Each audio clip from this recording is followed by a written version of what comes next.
आज आएंगे 5 राज्यों के विधानसभा चुनाव के नतीजे। और नितिशा देखिए, बंगाल, असम, केरलम में आज मतगणना है। 4 राज्य हैं और एक केंद्र शासित प्रदेश है जहां पर मतगणना को लेकर तैयारियां कर ली गई हैं। बिल्कुल, पुडुचेरी और तमिलनाडु में भी आज काउंटिंग होगी। पश्चिम बंगाल की 293 सीटों पर आज मतगणना होनी है और मुझे लगता है स्वाति, सबसे ज्यादा जो चर्चा का केंद्र रहा है वो पश्चिम बंगाल ही रहा है और पश्चिम बंगाल पर आज सबसे ज्यादा सबकी नजरें हैं। बिल्कुल, देखिए जहां असम की 126 सीटों के आज नतीजे आने वाले हैं, केरल की 140 और पुडुचेरी की 30 सीटों पर भी काउंटिंग आज होगी। तो तमिलनाडु की 234 सीटों पर आज रिजल्ट आएगा। तो 5 राज्यों के चुनाव के बाद आज मतगणना का दिन है और आपको बता दें कि पुडुचेरी, तमिलनाडु में आज काउंटिंग होनी है, असम, पश्चिम बंगाल में काउंटिंग होनी है और सबसे ज्यादा नजरें टिकी हुई हैं वो पश्चिम बंगाल पर टिकी हुई हैं। एग्जिट पोल्स आ चुके हैं। एग्जिट पोल्स में कई नतीजे चौंकाने वाले हैं, कई ऐसे हैं जो बहुत ही प्रेडिक्टेबल थे, वैसे नतीजे देखने को मिले। लेकिन आज एग्जैक्ट पोल का दिन है स्वाति। एग्जिट पोल सब आ चुके, पोल ऑफ द पोल भी हमने कर लिया, एआई पोल भारत एक्सप्रेस ने दिखाया और आज दिन है एग्जैक्ट पोल का। बिल्कुल, और देखिए क्या कुछ तस्वीरें सामने निकल कर आ रही है। पश्चिम बंगाल से हमारे सहयोगी अनूप हमारे साथ जुड़ गए हैं। देखिए आज मतगणना का दिन है। अनूप, आज किस तरह की तैयारियां मतगणना केंद्रों के बाहर देखी जा रही है? क्या हलचल बंगाल की सियासत में? देखिए स्वाति, सुबह 8 बजे से मतगणना शुरू होने वाली और सबसे पहले जो बैलेट पेपर है, जो पोस्टल बैलेट होते हैं, उनकी शुरुआत होगी, गिनती होगी। आधा घंटा से 45 मिनट इसमें लगेगा और उसके बाद वोटों की गिनती ईवीएम से शुरू होगी। और सबसे बड़ी बात कि इस बार 700 कंपनियां तैनात की, लगभग 2.5 लाख फोर्सेज हैं। पूरी तैयारी, 77 मतगणना केंद्र इस वक्त पश्चिम बंगाल में है और सब जगह चाक चौबंद व्यवस्था है।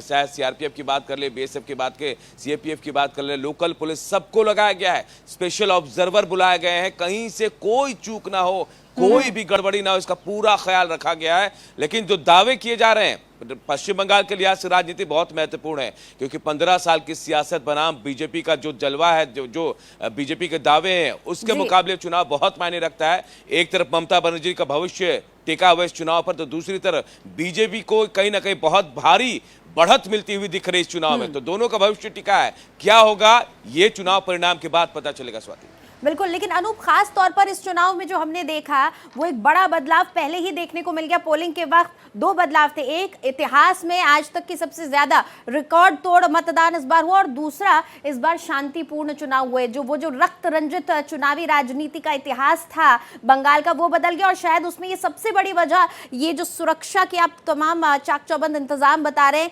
यही सबसे बड़ा फैक्टर रहा।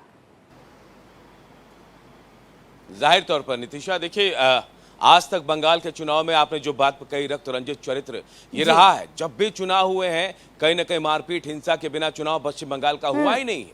लेकिन इस बार कहा यह जा रहा है कि जो चाक चौबंद व्यवस्था थी उसके बीच में चुनाव हुए और सब, आपने कहा कि 92% सिर्फ बंगाल का इतिहास नहीं, पूरे देश का इतिहास हो गया नितिशा, कि इतने ज्यादा वोटिंग कहीं नहीं हुआ। और इसके पीछे 2 वजह है।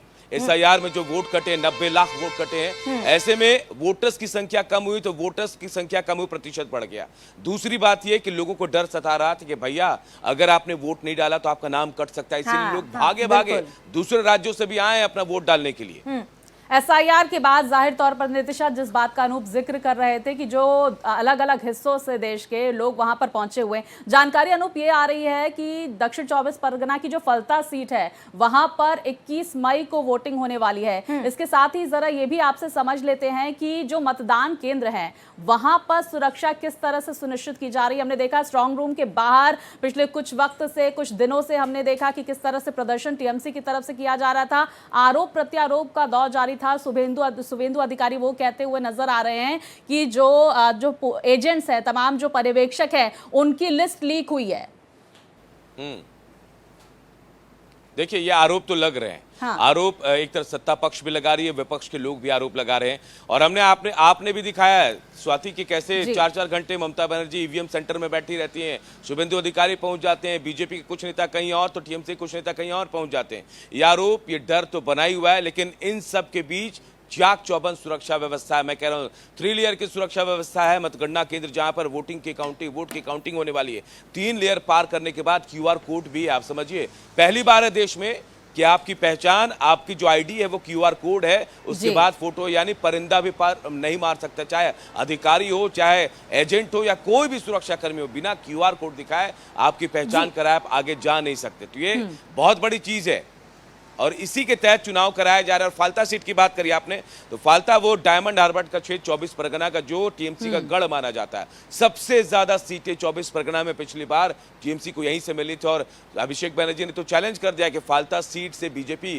किसी भी अपने सियासी दिग्गज को उतार दे मैदान में, वो हरा नहीं पाएंगे। तो फाल्ता सीट देखिए 21 मई को जब दोबारा रिपोलिंग होगी, क्योंकि हिंसा हुई थी, ईवीएम के साथ टैंपरिंग हुई थी, इसके बाद चुनाव आयोग ने ऐसा फैसला लिया कि 21 मई को वहां फिर से पोलिंग होगी, जितने भी विधानसभा में जितने बूथ है तमाम बूथों पर, और उसके बाद 24 तारीख को वहां के नतीजे आएंगे। तो ये भी समझ लीजिए 294 की जगह 293 जो वो है सीट है उनकी काउंटिंग होगी, और आप समझिए 148 जो मैजिक फिगर था वहां अब 147 हो गया है। जो 147 पार करेगा सरकार उसकी बनेगी। बिल्कुल, जो 147 सीटें हैं सभी की नजर उस पर बनी हुई है कि आज क्या कुछ होगा। फाल्ता का रिजल्ट तो बाद में आएगा, लेकिन सबसे अहम जो सीट इस बार है ममता बनर्जी बनाम शुभेंदु अधिकारी। पिछली बार भी ये देखा गया था और इस बार तो शुभेंदु अधिकारी ने साफ ऐलान कर दिया था कि जहां से ममता बनर्जी चुनाव लड़ेंगे मैं वहीं से चुनाव लड़ूंगा, और वही उन्होंने किया। और जो आप अभी कह रहे थे कि लगातार ममता बनर्जी स्ट्रांग रूम पहुंच रही है, कभी शुभेंदु अधिकारी पहुंच जाते हैं, मुझे लगता है देखिए मतदान तो हो चुका, अब इस सबका फर्क वोटर पे तो पड़ना नहीं था, लेकिन ये पूरी स्ट्रैटेजी अपने कैडर को मजबूत रखने के लिए थी कि जो कार्यकर्ता है, जो पार्टी है, सबका मनोबल बना रहे और एक माहौल पूरा स्टैब्लिश रहे। ममता और शुभेंदु, ममता वर्सेस शुभेंदु बहुत दिलचस्प रहने वाला है।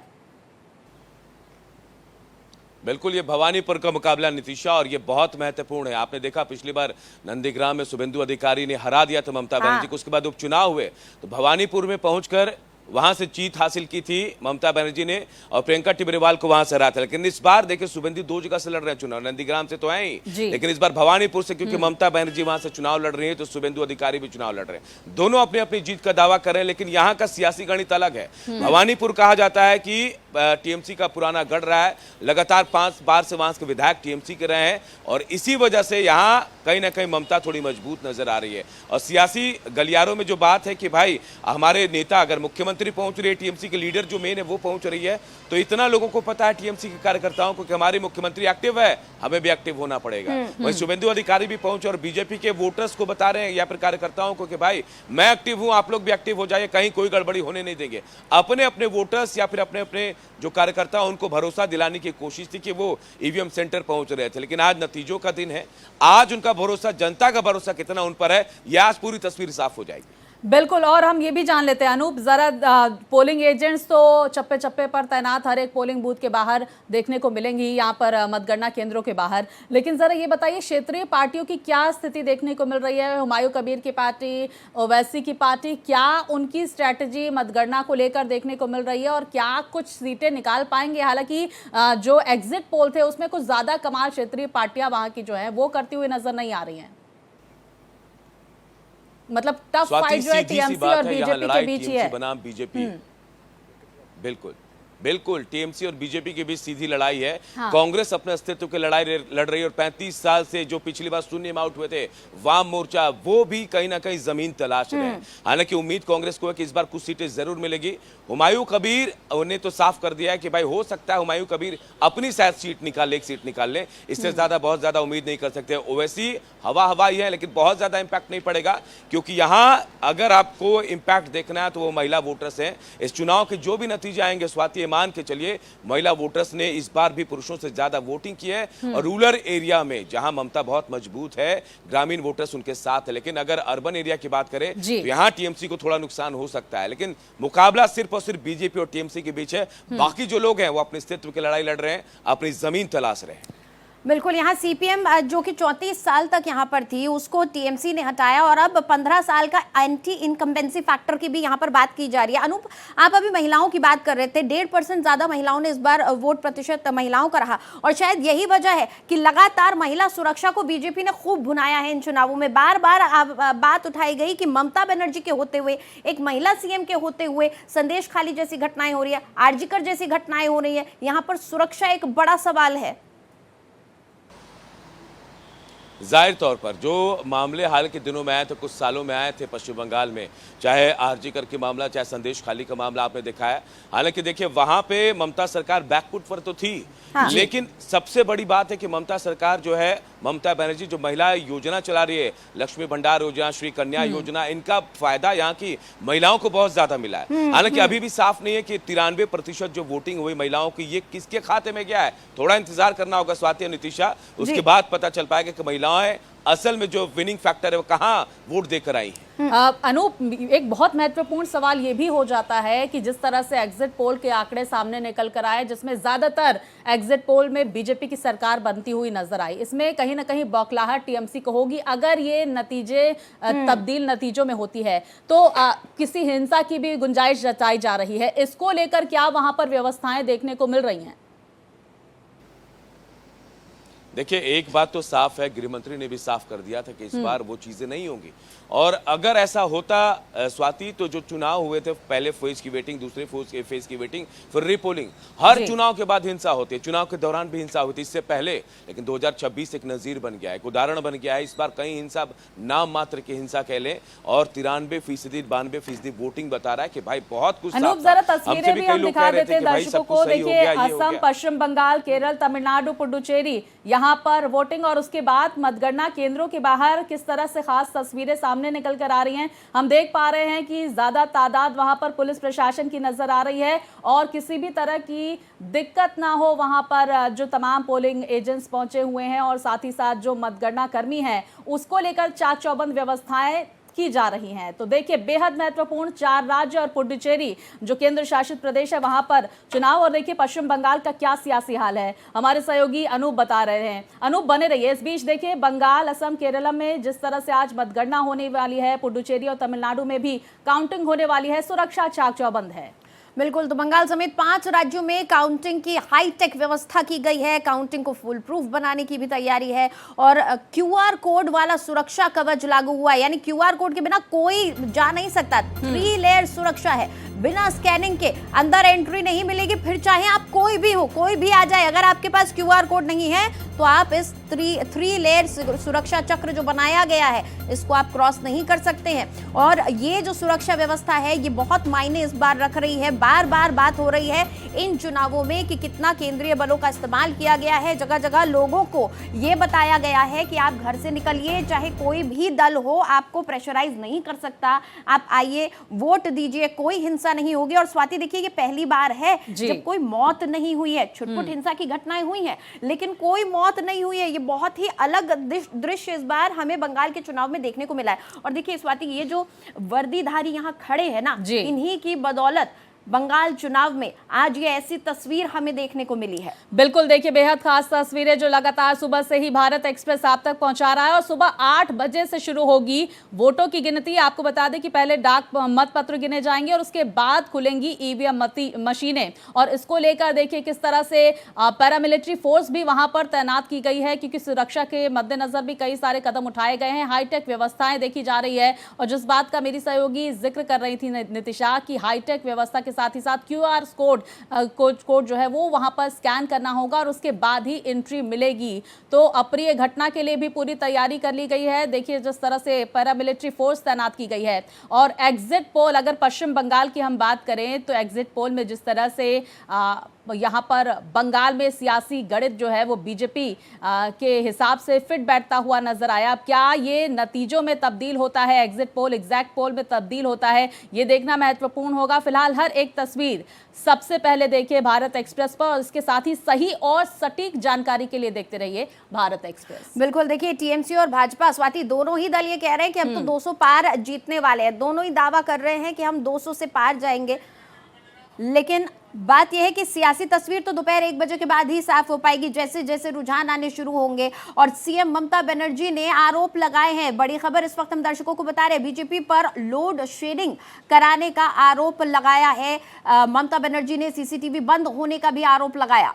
तो देखिए स्ट्रांग रूम पर सवाल उठाए गए, रात भर जागे टीएमसी कार्यकर्ता, संदेहास्पद हालात पर तुरंत कार्रवाई का आदेश दिया गया है। वोटों की रखवाली पर सीएम का जोर।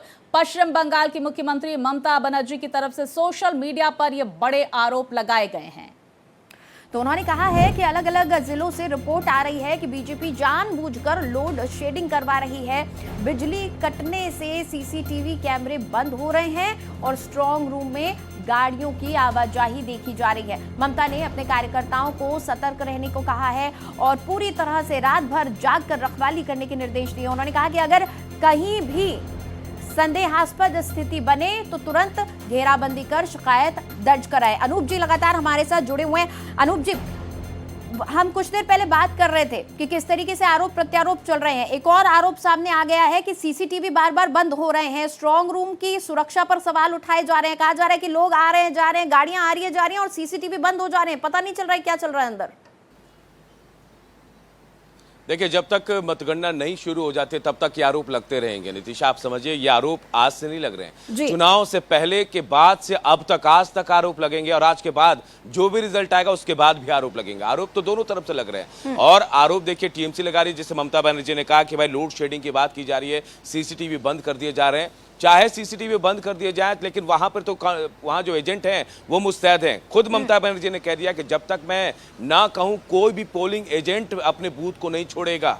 ये उन्होंने ये भी कह दिया कि 200 सीटें हम जीत रहे हैं, कोई गड़बड़ी ना हो, इसके लिए आपको तैनात रहना पड़ेगा। और यही तैयारी बीजेपी की तरफ से कल हम कई कैंडिडेट्स के पास भी थे, सब कह रहे थे कि रात में बस से भेजना है सबको, तमाम चीजें सारी तैयारी चल रही थी। कोई नहीं चूकेगा, आप समझ लीजिए। किसी एक आदमी की आंख बंद हो जाए तो 4 आदमी ऐसे हैं जो जग कर देख रहे हैं तमाम चीजें, रात भर जगरता हुआ है। आप समझिए नीतीशा, ऐसे में कोई भी चूक संभव नहीं नजर आ रहा है। बिल्कुल, देखिए पूरी तैयारी टीएमसी की तरफ से भी की गई है, बीजेपी की तरफ से भी की गई है। अनूप, क्योंकि आप एक लंबे वक्त से पश्चिम बंगाल में मौजूद भी हैं और बड़े ममता तो फैक्टर है ही, बीजेपी इसमें सेंधमारी करते हुए नजर आ सकती है और ये कहा जा रहा है कि भाई बड़ी जीत बीजेपी को मिलेगी। लेकिन जरा आपसे भी समझ लेते हैं कि जो महिला, मतुआ और मुस्लिम फैक्टर है उसके जो वोटर्स है उनका क्या मिजाज नजर आया। वोटिंग तो हो गई और बम्पर वोटिंग हो गई, लेकिन आज जब फैसले की घड़ी है, क्या जनता का मूड समझ में आया जब महिला और मतुआ और साथ ही मुस्लिम समुदाय की हम बात करते हैं? तो देखिए, पश्चिम बंगाल स्वाति ऐसा प्रदेश जहां 30 से 35% मुसलमान है और यही कोर वोट बैंक जो है कहीं ना कहीं टीएमसी यानी ममता बनर्जी के लिए जीत का फैक्टर साबित होते हैं। लेकिन इस बार बहुत सारी चीजें बदली हैं। कई मुस्लिम वोटर्स हम बात कर रहे थे, अंदर खाने वो कह रहे थे कि भाई हम बीजेपी को वोट दे रहे हैं, उनको भी भरोसा है कि शायद बदलाव हो तो कुछ चीजें चेंजेस हो जाए। अब ये बढ़ता वोटिंग परसेंटेज जो है एंटी इनकम्बेंसी या फिर प्रो इनकम्बेंसी, ये पता नहीं चल पाया। मतुआ वोटर्स जो है, आपने देखा प्रधानमंत्री नरेंद्र मोदी ने खुद उनसे मुलाकात की, उनसे बातचीत की, तमाम चीजें की और गृह मंत्री अमित शाह तो यहाँ डेरा डाले हुए थे और पूरी तरीके से पूरे जो चुनाव को, कैंपेन को है वो मजबूती धार दिए हुए थे। ऐसे में थोड़ा समझना मुश्किल है कि ये मतुआ वोट किसकी तरफ जा रहा है। दोनों पार्टी अपने अपने दावे कर रहे हैं। जो वोट परसेंटेज है, कहा जा रहा है कि बहुत ज्यादा क्लोज फाइट भी हो सकती है। दावे दोनों के 200 से प्लस सीटों पर है, लेकिन जीत किससे मिलेगी वो बहुत मार्जिन कम होगा, ये भी कहा जा रहा है। अलग अलग विचार तो हैं, लेकिन 1 बजे के बाद पूरी तस्वीर जो है वो साफ होनी शुरू हो जाएगी। स्वाति, बिल्कुल बिल्कुल। और जिस तरीके से हम यहाँ पर बात कर रहे थे कि एग्जिट पोल और एग्जैक्ट पोल, देखिए नतीजों का हमें इंतजार करना होगा। स्वाति, 2021 में भी हमने देखा था एग्जिट पोल कुछ अलग थे, लेकिन एग्जैक्ट पोल जब सामने आया तो बहुत अलग तस्वीर थी। आज पश्चिम बंगाल, असम, तमिलनाडु, केरलम और पुडुचेरी के लिए बहुत बड़ा दिन है। सुबह के 8 बजते ही हिंदुस्तान की सियासत के 5 बड़े राज्यों के भाग्य का जो पिटारा है वो खुलने वाला है। बिल्कुल, देखिए ईवीएम में कैद वो जनादेश बाहर आएगा जो तय करेगा कि अगले 5 साल इन राज्यों की सत्ता की कुर्सी पर कौन बैठेगा और किसे जनता ने सत्ता से बाहर कर दिया है।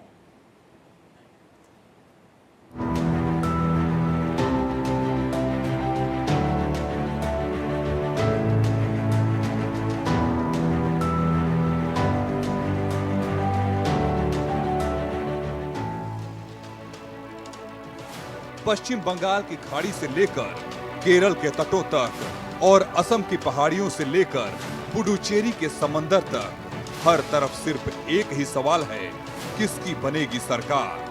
क्या सत्ता की चाबी पुराने दिग्गजों के पास रहेगी या जनता बदलाव का बटन दबा चुकी है?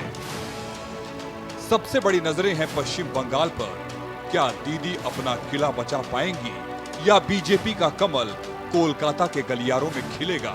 सर्वे बता रहे हैं कि लड़ाई कांटे की है, लेकिन असली खेला तो कल ईवीएम ही बताएगी। वहीं असम में सवाल ये है कि क्या हिमंता बिस्वा शर्मा का जादू बरकरार है या कांग्रेस का गठबंधन बीजेपी की हैट्रिक की उम्मीदों पर पानी फेर देगा? यहाँ विकास बनाम विरासत की जंग अपने आखिरी मुकाम पर है। दक्षिण भारत की ओर रुख करें तो तमिलनाडु में एमके स्टालिन की साख दांव पर है। क्या द्रविड़ राजनीति में डीएमके की लहर जारी रहेगी? उधर केरल में इतिहास बदलने की बारी है। क्या लेफ्ट अपना किला बचा पाएगा या कांग्रेस के नेतृत्व वाला यूडीएफ सत्ता की अदला बदली की परंपरा को कायम रखेगा? इन राज्यों के नतीजे ये तय करेंगे कि 2029 की दिल्ली की राह दक्षिण से होकर गुजरेगी या नहीं। एग्जिट पोल्स ने किसी को जश्न का मौका दिया है तो किसी को उम्मीदों के सहारे छोड़ दिया है। लेकिन याद रखिए, राजनीति में अंतिम गेंद तक कुछ भी मुमकिन है। क्या कल कोई बड़ा उलटफेर होगा? क्या साइलेंट वोटर ने सारे गणित बिगाड़ दिए हैं? कल भारत एक्सप्रेस पर देखिए सबसे तेज और सबसे सटीक नतीजे। Bureau report, Bharat express. तो देखिए, बंगाल चुनाव के रिजल्ट आने वाले हैं। इससे पहले नंदीग्राम और भवानीपुर से बीजेपी प्रत्याशी शुभेंदु अधिकारी ने लक्ष्मी नारायण मंदिर में पूजा अर्चना की और इसी के साथ ही उन्होंने कहा कि भगवान हमारे साथ है, सनातन की रक्षा करने वाली सरकार आ रही है। वहीं दूसरी तरफ एयूजेपी के संस्थापक हुमायूं कबीर ने कहा कि मेरा मानना है कि किसी पार्टी को पूर्ण बहुमत नहीं मिलेगा, हमारी पार्टी निर्णायक की भूमिका निभाएगी। तो देखिए, बेहद खास तस्वीरें सामने निकल कर आई हैं, जहां पर पूजा अर्चना का दौर जारी है। शुभेंदु अधिकारी और हमने देखा भी नितिशा कितने एक्टिव मोड में नजर आए।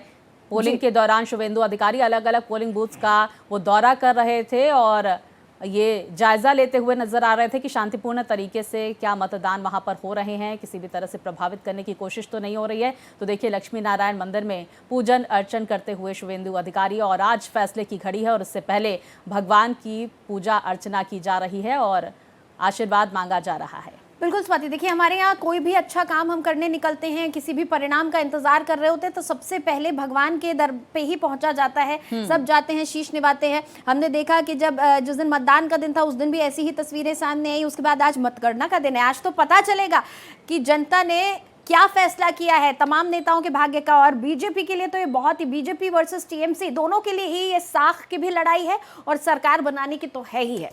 बिल्कुल, सुन लेते हैं प्रतिक्रिया। देखिए, सब तैयारी हो गया है।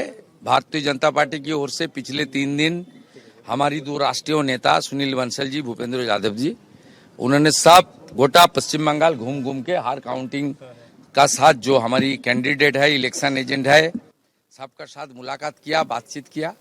मैं भी सबका साथ संपर्क में था।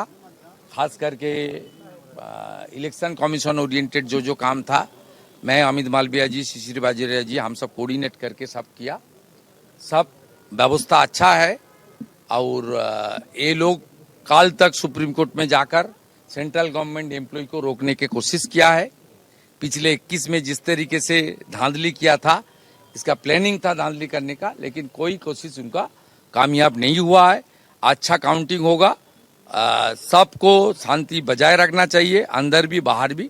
और इलेक्शन कमीशन का जो काउंटिंग स्टाफ है, जो सुपरवाइजर है, ऑब्जर्वर है, उसका साथ हाथ मिला के एक साथ काम करना चाहिए। और ये बड़ा लंबा काउंटिंग होगा। 14 टेबल है, ओनली 14 बूथ। हर असेंबली में 250 से 300 बूथ, 300 से ज्यादा बूथ। नंदीग्राम में तो 3 से 21 बूथ है। इसलिए 1-2 राउंड का कोई इसमें कोई आपका घबराने का जरूरत नहीं है। 9-10 राउंड तक एक स्पष्ट संकेत आ जाएगा। भाजपा सरकार बना रहा है। आप अच्छा तरीके से इतना दिन तक मेहनत किया, 6 महीना, 8 महीना, 1 साल, 5 साल तक कोई हमारी वर्कर ने मेहनत किया दल को खड़ा करने के लिए, परिवर्तन लाने के लिए। कल एक दिन आप पूरा शांति से और आपका धैर्य बनाए रखते हुए अच्छा करें। यही उम्मीद है जो किसी पार्टी को बहुमत में नहीं पूछेगी।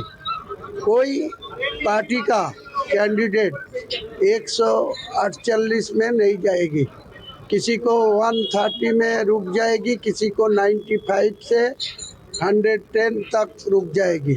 तो मेरा पार्टी का जितना उम्मीदवार जीत हासिल करेगी, कल दूध का दूध, पानी का पानी, कल 10 बजे तक, 12 बजे तक पूरा क्लियर हो जाएगी। मेरा जितना उम्मीदवार का टारगेट है, मेरा उम्मीद है, मेरा आशा व्यक्त है, जो मेरा ज़्यादा से ज़्यादा उम्मीदवार जीत हासिल। बिल्कुल नितिशा, देखिए जो तस्वीरें सामने निकल कर आई, तमाम राजनेताओं की जो प्रतिक्रिया देखने को मिल रही है, लग रहा है रात को नींद नहीं आई है और ये कह सकते हैं कि यही रात अंतिम, यही रात भारी। बीते कल यही तस्वीरें सामने निकल कर आई थी, लेकिन देखिए किस तरह से चाक चौबंद सुरक्षा व्यवस्था भी देखने को मिल रही। वो लगातार तस्वीरें भारत एक्सप्रेस आप तक पहुंचा रहा है और सही और सटीक नतीजे भी भारत एक्सप्रेस आप तक पहुंचाएगा। देखिए पहले रुझान आएंगे, 8 बजे से काउंटिंग होगी, डाक मतपत्रों की पहले काउंटिंग होगी और उसके बाद ईवीएम खुलेगी, रुझान आने शुरू होंगे और लगभग ये कह सकते हैं कि 1 बजे के बाद जो है पूरी तरह से 1 बजे तक तस्वीर साफ हो जाएगी। बिल्कुल, दोपहर बाद ही तस्वीर साफ होगी। और यहीं पे अभी हमने सुना कि शुभेंदु अधिकारी भी यही कह रहे थे, कहीं ना कहीं वो अपने कार्यकर्ताओं का हौसला भी बढ़ाए हुए थे कि आप जो है, ताकि कार्यकर्ताओं में बेचैनी ना हो। शुरुआत के दौर में चाहे कुछ भी रुझान सामने आए, वो ये चाहते हैं कि पार्टी अपना संयम बनाए रखे, जो कार्यकर्ता है वो अपना संयम बनाए रखे, हौसला बनाए रखे। वही उनकी बातों में भी झलक रहा था। बिल्कुल। और नितिशा, हमारे सहयोगी अनूप भी लगातार हम तक जानकारी पहुंचा रहे हैं, पश्चिम बंगाल में मौजूद हैं। अनूप, सूत्रों के हवाले से खबर आ रही है कि भवानीपुर में हलचल तेज हो गई है, काउंटिंग से पहले वहां पर तनाव की स्थिति देखने को मिली। क्या अपडेट इसको लेकर आपके पास?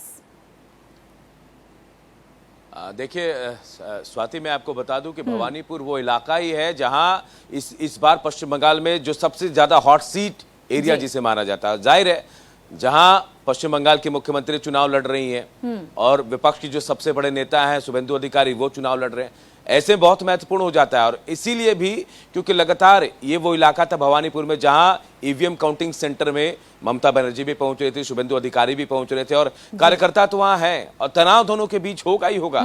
पक्ष विपक्ष में ऐसे आप सदन में तनाव देखते हैं, यहाँ तो काउंटिंग सेंटर के बाहर एजेंट बैठे हुए हैं, उनके बीच में तनाव भी देखने को मिलेगा। हर छोटी से छोटी चीजों पर बारीकी से नजर रखी जा रही है, लेकिन यहाँ कुछ होगा नहीं क्योंकि आर्म्स फोर्स जो है, सीएपीएफ या जो सेंट्रल फोर्सेस है, उनकी भारी तैनाती है, स्पेशल ऑब्जर्वर बुलाए गए, स्पेशल पुलिस ऑब्जर्वर बुलाए गए हैं। ऐसे में कुछ भी हिंसा की उम्मीद नहीं की जा सकती और चाक चौबंद व्यवस्था की गई है। आज उन रास्तों को भी बैरिकेड करके रख दिया गया है जहां काउंटिंग सेंटर है, जहां पे उसके अगल बगल के जो रास्ते हैं उनको बंद करके रखा गया। किसी तरह भी कोई भी चूक ना होने पाए उसकी पूरी तैयारी है। तनाव तो थोड़े बहुत जरूर होंगे या फिर आपस में आरोप प्रत्यारोप लगाने की बात सामने आएगी, लेकिन हिंसा की बात को हम नकारते हैं क्योंकि सुरक्षा व्यवस्था इतनी चाक चौबंद है कि इसकी उम्मीद नहीं की जा सकती। बिल्कुल, चुनाव आयोग ने इस बार जो तैयारियां की हैं वो रंग लाती हुई दिखाई दे रही हैं। और आज अगर हम बात करें तो आज 5 राज्यों के विधानसभा सीटों पर आज नतीजे आने जा रहे हैं और इन नतीजों को सिर्फ क्षेत्रीय राजनीति के नजरिए से ही नहीं बल्कि राष्ट्रीय राजनीति के सेमीफाइनल के तौर पर भी देखा जा रहा है। चुनाव नतीजों से पहले ही बीजेपी पूरी तरह से एक्शन मोड में नजर आ रही है। स्वाति, बिल्कुल, देखिए अनूप बने रहिए। देखिए पार्टी मुख्यालय से लेकर राज्यों तक संगठनात्मक स्तर पर लगातार बैठकों और जश्न का माहौल देखने को मिल रहा है।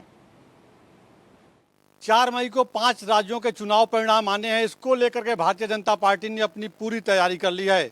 एग्जिट पोल में जो बातें सामने आई हैं उसके बाद भारतीय जनता पार्टी में उत्साह है और इस समय मैं भारतीय जनता पार्टी मुख्यालय पर हूं और यह दिखाना चाहूँगा कि यह जो केबिन बना है, आप देख सकते हैं कि कल यहाँ पर मीडिया पर्सन बैठेंगे। यहाँ पर लगातार जो सुबह से रुझान आएंगे, सुबह 7 बजे से जब मतगणना प्रक्रिया शुरू हो जाएगी, रुझान आने लगेंगे, उसके बाद से मैसेज आ जाएगी कि कौन सी पार्टी आगे चल रही है, किस राज्य में भारतीय जनता पार्टी बढ़त में है, किस राज्य में किस पार्टी की क्या स्थिति है, इसकी यहाँ पे जानकारी मिलेगी। इसके साथ ही भारतीय जनता पार्टी के जो तमाम वरिष्ठ नेता हैं, प्रवक्ता हैं, वो सभी लोग यहाँ पे उस दौरान आएंगे और अपनी स्थिति के बारे में वह जानकारी देंगे। जो तमाम न्यूज़ चैनल होंगे उनके माध्यम से जनमानस को एक मैसेज देने की कोशिश होगी कि भारतीय जनता पार्टी की रणनीति क्या रही है, भारतीय जनता पार्टी किन कारणों से आगे चल रही है या किसी राज्य में अगर पिछड़ रही है तो क्या वजह रही जिसके वजह से पिछड़ रही है। ये तमाम स्थिति यहाँ पर कल देखने को मिलेगी। फिलहाल इस समय भारतीय जनता पार्टी में मैं बताना चाहूँगा कि जश्न का माहौल है। भारतीय जनता पार्टी के जो नेता हैं, रणनीतिकार हैं, वो खासे प्लान बना रखे हैं। भारतीय जनता पार्टी अपने तमाम जो एनडीए के सहयोगी दल हैं उनके नेताओं के साथ भी संपर्क में है कि अगर भारतीय जनता पार्टी को 5 राज्यों में जीत मिलती है तो इससे प्रधानमंत्री नरेंद्र मोदी की नीतियों की जीत बताई जाएगी। अब देखना होगा कि 4 मई मतलब सोमवार 4 मई को 5 राज्यों का जो परिणाम आता है किसके फेवर में आता है। तो सभी लोगों को इसका इंतजार है 4 मई की 5 राज्यों का क्या नतीजा आता है। खास करके सबकी नज़र पश्चिम बंगाल के परिणाम पर है। कैमरा पर्सन दिलीप कुमार के साथ राजीव तिवारी, भारत एक्सप्रेस, दिल्ली। बिल्कुल, देखिए और प्रतिक्रियाएं भी लगातार देखने को मिल रही हैं। सुन लेते हैं क्या कुछ कहना है तमाम नेताओं का। करेंगे और इस बार जिस प्रकार से भारतवर्ष में भाजपा की सरकार है, बंगाल में भी भाजपा की सरकार इस बार बनने जा रही है।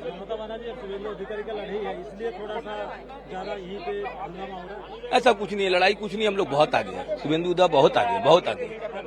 प्रमोद सिंह भाजपा के कार्य बिल्कुल, देखिए कॉन्फिडेंस पूरा झलक रहा है। जो कार्यकर्ता हैं, समर्थक हैं, वो कह रहे हैं शुभेंदु दा बहुत आगे हैं। तो आज बंगाल, असम, केरल में मतगणना होनी है और पुडुचेरी और तमिलनाडु में भी काउंटिंग होनी है। बंगाल समेत 5 राज्यों में काउंटिंग की हाईटेक व्यवस्था की गई है। 3 लेयर सुरक्षा, जिसकी हम बार बार बात कर रहे हैं स्वाति, बिना स्कैनिंग के किसी को भी एंट्री नहीं मिलने वाली है। पश्चिम बंगाल में 293 मतगणना स्थल बनाए गए हैं और मतगणना केंद्रों पर सुरक्षा के 3 स्तरीय इंतजाम किए गए हैं। काउंटिंग सेंटरों पर सीएपीएफ की 200 कंपनियां तैनात की गई हैं। कुल 539 पर्यवेक्षक भी नियुक्त किए गए हैं। बिल्कुल, जैसा कि हम तस्वीरें भी देख पा रहे हैं और देखिए किस तरह से कहासुनी भी वहां पर हो रही है। जिस बात का हम जिक्र कर रहे थे, अब ये किस सीट पर यहाँ पर कहासुनी हो रही है, तनाव देखने को मिल रहा है। जरा प्रतिक्रिया आप भी सुन लेते हैं और सुन लेते हैं क्या हो रहा है।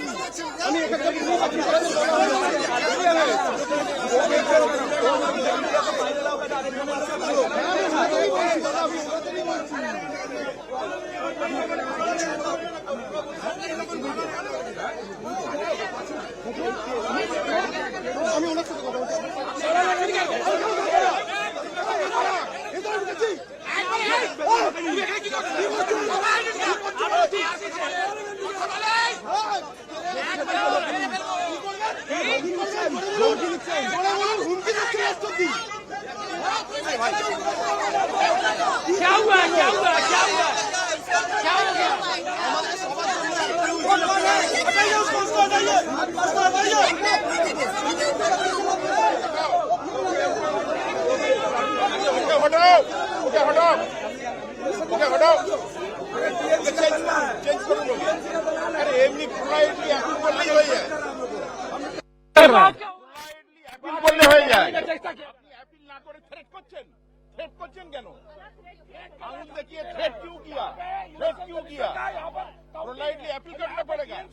भवानीपुर तक यहाँ पे गुंडा लोग आके खड़ा हो गए,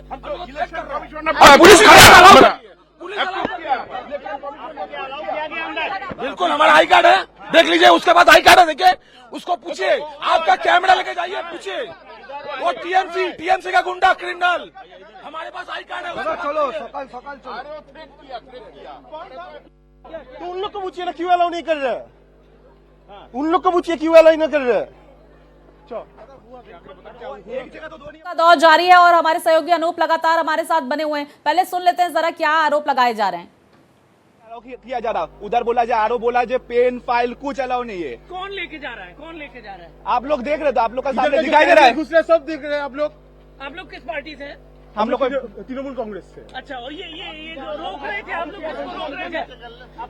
ये आपका जिससे विवाद हो रहा था वो किस पार्टी से थे? वो आप लोग को देख के मालूम नहीं चल रहा किस पार्टी का है, किस पार्टी का है। देखिए टीएमसी के लोग गुंडागर्दी कर रहे हैं, तो उन लोग भी तो कर रहे हैं। कहाँ हम लोग गुंडागर्दी के? प्रोटेक्शन करना गुंडागर्दी होता है? रूल से बात करना क्या गुंडागिरी हुआ है? तो देखिए एक दूसरे पर गुंडागर्दी करने का आरोप लगाया जा रहा है। इस बीच बड़ी खबर हम दर्शकों तक पहुंचा देते हैं। बड़ी खबर सामने निकल कर आ रही है। तनाव की स्थिति पश्चिम बंगाल में मतगणना से पहले कुछ पोलिंग बूथ्स के बाहर देखने को मिल रही है। पश्चिम बंगाल में विधानसभा चुनाव की मतगणना, जहां पर बड़ी जानकारी आपको बता दें, काउंटिंग से पहले बैरकपुर मतगणना केंद्र पर हंगामा। बिल्कुल, हंगामे की लगातार हम बात कर रहे थे कि ऐसी सिचुएशन सामने आ सकती हैं। दोनों ही पार्टी के कार्यकर्ता एक दूसरे के आमने सामने आ सकते हैं और आज वही तस्वीर देखने को मिल रही है। टीएमसी और बीजेपी कार्यकर्ताओं के बीच बहस की खबर सामने आई है। तस्वीरें लगातार हम दिखा रहे हैं। हमारे सहयोगी अनूप लगातार हमारे साथ बने हुए हैं। देखिए ये जानकारी अनूप सामने आ रही है और हमने तस्वीरें भी दर्शकों तक पहुंचाई है। बैरकपुर में एंट्री को लेकर जो पोलिंग एजेंट्स है वो एक दूसरे पर आरोप प्रत्यारोप लगा रहे हैं और भवानीपुर से भी इस तरह की खबरें सूत्रों के हवाले से आई थी। वहां पर क्या इस वक्त की स्थिति है? देखिए स्वाति, ये भवानीपुर की जो तस्वीरें आपने दिखाई, हमारे टीवी स्क्रीन पर जो दिखा, जाहिर सी बात है क्योंकि इस बार बहुत सारे नियम बदल गए हैं। पहली बार है क्यूआर कोड के जरिए एंट्री होगी और बहुत सारी चीजों पर बैन है। इवन कि कोई बड़ा अधिकारी भी आता है तो उसे बिना क्यूआर कोड के स्कैन किए अंदर जाना उसके लिए मुश्किल होगा। तो टीएमसी के लोग हैं, बीजेपी के लोग, बहुत सारे ऐसे एजेंट्स हैं जिनको पता भी नहीं होगा क्या लेकर जाना है, क्या लेकर नहीं जाना है। तमाम चीजें बैन है, मोबाइल फोन तक नहीं ले जा सकते आप। और कुछ लोग ऐसे ही पहुंच रहे हैं। वही जो तस्वीर आप देख रहे थे, देखा कुछ लोग फाइल और पेन से लेके पहुंचे थे, तो बहुत लोगों को अलाउ भी नहीं किया जा रहा है। यही वजह है कि तकरार हो रहे हैं और जो एक दूसरे पर आरोप लगाया जा रहा है। ये एक नियम है, जाहिर तौर पर उस नियम को फॉलो करना पड़ेगा आपको। उस नियम के फॉलो करने के बाद ही आप अंदर जा सकेंगे। सुरक्षा व्यवस्था पूरी तरह से चाक चौबंद है स्वाति। हाँ, झड़प या फिर ऐसी कोई बड़ी बात तो नहीं है। हाँ, थोड़े बहुत आरोप प्रत्यारोप जब तक काउंटिंग नहीं शुरू होती है, जब तक एजेंट्स अंदर नहीं जाते, जब तक चुनाव परिणाम नहीं आ जाते हैं पूरे, देखिए, तब तक कहीं ना कहीं से आपको सुनाई देंगे। लेकिन आप ये मत समझिए कि ये चीजें नहीं, ये बिल्कुल नॉर्मल सी बात है। पश्चिम बंगाल में तो भाई इतनी छोटी सी बात में कहीं पे बम चल जाते थे, कहीं क्या हो जाता था, तमाम चीजें। लेकिन इस बार वो तस्वीर नहीं आएंगी। इस बार हो सकता है आरोप प्रत्यारोप लग जाए, एक दूसरे पर गुस्सा हो जाए, इससे ज्यादा कुछ और नहीं हो सकता है। बिल्कुल। और देखिए, ममता बनर्जी वो ये कहती हुई नजर आ रही हैं अपने जो तमाम पोलिंग एजेंट्स हैं कि सतर्क रहे और निगरानी रखें, यानी सतर्कता बनाए रखनी है। और ऐसी ही कुछ तस्वीरें देखने को भी मिल रही है जब तनाव की स्थिति देखी गई। कुछ और लोग जो हैं, कुछ जो सामान बैन है वो ले जाते हुए नजर आए, तो जो कार्यकर्ता हैं उन्होंने इस पर आपत्ति भी जताई।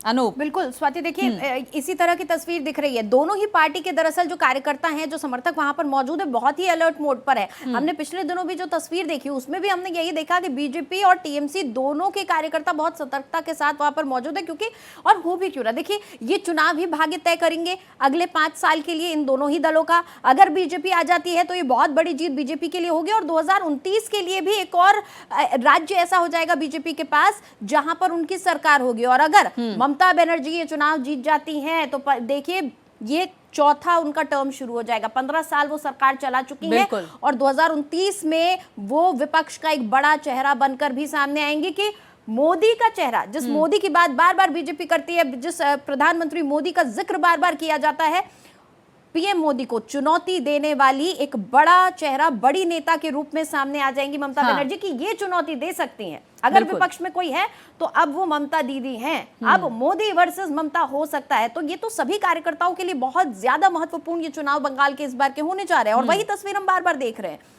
बिल्कुल, जाहिर तौर पर नितिशा, जिस बात का आपने जिक्र किया, और ऐसे में सबसे अहम हो जाता है कि अपने राज्य को बचाना। और यही वजह है कि जब एग्जिट पोल्स के नतीजे सामने निकल कर आए और उसके बाद जो तस्वीरें और जो जानकारियां टीएमसी तक पहुंच रही है उसको लेकर, और जिस हाई सिक्योरिटी सुरक्षा व्यवस्था की जो हम बात कर रहे हैं, देखिए किस तरह से वहां पर सुरक्षा व्यवस्था और हाईटेक तकनीक का जो है इस्तेमाल किया जा रहा है। और लगातार हर एक तस्वीर हम आप तक पहुंचा रहे हैं किस तरह से सुरक्षा चाक चौबंद तो है ही, लेकिन पोलिंग को लेकर जो पोलिंग एजेंट्स हैं, वोटिंग एजेंट्स हैं, और उनकी किस तरह से जांच की जा रही है। ये तस्वीरें देखिए तो लोकतंत्र का महापर्व जहां पर मतदाताओं ने बढ़ चढ़कर तो हिस्सा लिया, लेकिन आज फैसले की घड़ी है। आज मतगणना होगी, 8 बजे से मतगणना शुरू होने वाली है और इसके साथ ही देखिए किस तरह से मतगणना को लेकर तैयारियां अलग अलग राज्यों में, केंद्र शासित प्रदेश में की गई है।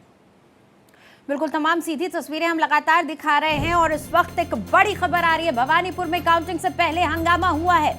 भवानीपुर वही सीट है जो इस वक्त सबसे ज्यादा चर्चा में है। यहाँ पर टीएमसी बनाम बीजेपी के कार्यकर्ता देखने को मिल रहा है। भवानीपुर सीट में जो है आज काउंटिंग होनी है और यहाँ पर ममता बनर्जी वर्सेस शुभेंदु अधिकारी है। और इसी बीच यहाँ से हंगामे की खबर सामने आई है। काउंटिंग से ठीक पहले बीजेपी और टीएमसी के कार्यकर्ता आमने सामने आ गए हैं। कुछ देर पहले स्वाति हम बात भी कर रहे थे कि भवानीपुर से ऐसी खबरें सामने आ रही है कि वहां कुछ तो हलचल हुई है, कुछ कार्यकर्ताओं के बीच में बहसबाजी होती हुई नजर आई है। वही हम एक बार फिर दर्शकों को बता रहे हैं कि भवानीपुर सीट पर हलचल हुई है। भवानीपुर सीट वही सीट है जहां से ममता बनर्जी और शुभेंदु अधिकारी चुनाव लड़ रहे हैं। सभी की नजरें इसी सीट पर टिकी हुई हैं क्योंकि यहाँ पर खासकर इस सीट पर कहीं ना कहीं सीधे तौर पर सिर्फ और सिर्फ ममता बनर्जी की साख का सवाल इस बिल्कुल, सीट पर क्योंकि नितिशा ममता का गढ़ है ये, और ऐसे में साख और नाक दोनों का सवाल है। और जानकारी ये सामने निकल कर आई कि एंट्री को लेकर वहां पर विवाद हुआ और हमने तमाम तस्वीरें भी दर्शकों को दिखाई है, किस तरह से आरोप प्रत्यारोप का दौर भी देखा गया। तो टीएमसी और बीजेपी कार्यकर्ता आपस में भिड़े, झड़प हुई और एक दूसरे पर गुंडागर्दी का आरोप भी लगाते हुए नजर आए। इस दौरान ये भी कहा गया कि हमारे पास आई कार्ड है, उनके पास आई कार्ड नहीं है। तो देखिए, अलग अलग राज्यों से तस्वीरें सामने निकल कर आ रही है, किस तरह से चाक चौबंद व्यवस्थाएं की गई और हमारे सहयोगी अनूप लगातार हमारे साथ बने हुए हैं। अनूप, इस वक्त क्या हलचल इस वक्त नजर आ रही है, साथ ही क्या अहम अपडेट पश्चिम बंगाल में मतगणना को लेकर इस वक्त आपके पास? देखिए स्वाति, थोड़ी देर बाद लगभग आप समझिए 1.25 घंटे के बाद ये वोटिंग शुरू होगी, लेकिन उससे पहले एक तय समय है जब एजेंट्स को अंदर जाना होगा। लेकिन इसके लिए बाकायदा पूरी नियम के साथ आपको जाना होगा। स्कैन कोड है, आपका नाम है, एक आईडी बना हुआ है आपके, उसको दिखाने के बाद ही आपकी एंट्री हो सकती है। अगर गलती से किसी ने वो आईडी छोड़ दी तो उसका अंदर जाना मुमकिन नहीं है। ऐसे में आप समझिए, आज से पहले ऐसी व्यवस्था नहीं थी पश्चिम बंगाल में, लेकिन पहली बार है जिस व्यवस्था को लागू किया गया, पुख्ता तरीके से कोई गड़बड़ी ना हो इसे लेकर। तो इसी वजह से जो हंगामे हो रहे हैं आपने देखा, लेकिन तैयारियां पूरी हो चुकी है। कल रात में तमाम चीजें हो चुकी थी। सबसे पहले आज पोस्टल बैलेट की गिनती शुरू होगी, लगभग आधा घंटे से 40 मिनट का वक्त लगेगा, और उसके बाद जो है वो वोटों की गिनती शुरू होगी, जो ईवीएम मशीन है उसके बाद।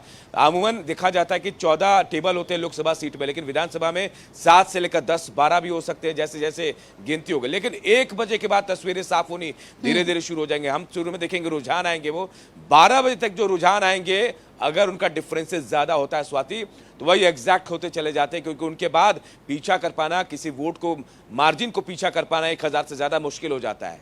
बिल्कुल बिल्कुल, जिस तरीके से हम यहाँ पर मार्जिन की और तमाम रिजल्ट्स की हम बात कर रहे हैं कि 12 बजे तक का इंतजार करना होगा, और 1 बजे के बाद तो ये समझ में आ जाएगा, तस्वीर साफ हो जाएगी कि आखिर किसके हक में ये वोट गए हैं। और जो रिकॉर्ड तोड़ मतदान हुआ है, इसने दरअसल तमाम दलों की धड़कनें बढ़ाई हुई है। भले ही दोनों दल ये कह रहे हैं कि 200 प्लस हम लाने वाले हैं, लेकिन SIR ने बहुत इंपॉर्टेंट रोल प्ले किया अनूप इस बार के चुनावों में। और SIR दोनों तरीके से खेला जा सकता है।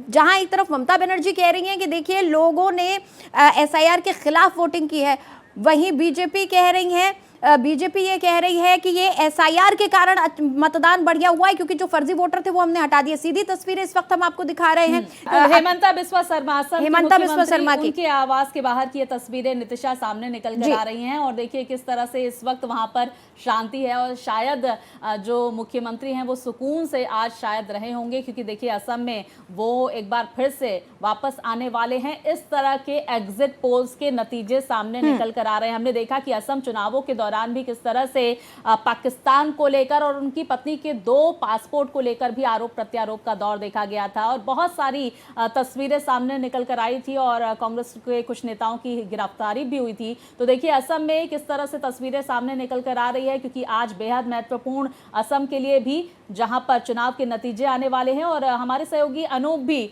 वहां पर लगातार बने हुए हैं पश्चिम बंगाल में, जहां पर पश्चिम बंगाल से अपडेट हमारे दर्शकों तक वो पहुंचाएंगे। लेकिन असम की का चुनाव भी बेहद महत्वपूर्ण हो जाता है। नितिशा, जो आप सवाल कर रही थी, SIR असम भी बेहद महत्वपूर्ण रहा, पश्चिम बंगाल भी बेहद महत्वपूर्ण रहा। अनूप हमारे साथ बने हुए हैं। अनूप, SIR को लेकर नितिशा ने बहुत महत्वपूर्ण बात कही, हम चाहेंगे कि इसका जवाब आप दें।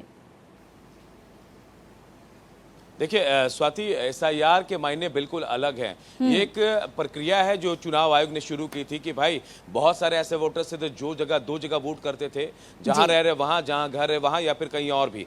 तो यही एक प्रोसेस था कि भाई जिसके जरिए हम एक आदमी का एक जगह वोट फिक्स कर सकते थे, या अवैध वोटिंग से। और बंगाल में तो बहुत महत्वपूर्ण हो जाता है, जिसे छापा वोटर, भूतिया वोटर्स कहा जाता था।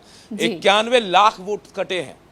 अब इस बात को समझिए, ममता बनर्जी ने SIR का विरोध किया और कहा कि ये वोटर्स को, जो वैसे वोटर्स हैं जो बीजेपी के खेमे के नहीं है, उनको हटाने की कोशिश की गई। और उन्होंने ये बताया, लोगों को समझाने की कोशिश की कि अगर आप वोट नहीं करेंगे तो हो सकता है कि आपका नाम भी आगे कट जाए। तो ऐसे में और बीजेपी अपनी तरफ से समझा रही कि ये वो वोटर्स हैं जो गलत तरीके से वोटिंग करते थे, वोटिंग पैटर्न्स को बदलते थे। अब 91 लाख वोट घट गए हैं, और वोट का जो मार्जिन प्रतिशत है वो इसलिए भी बढ़ गया क्योंकि वोटर्स की संख्या कम हो गई है।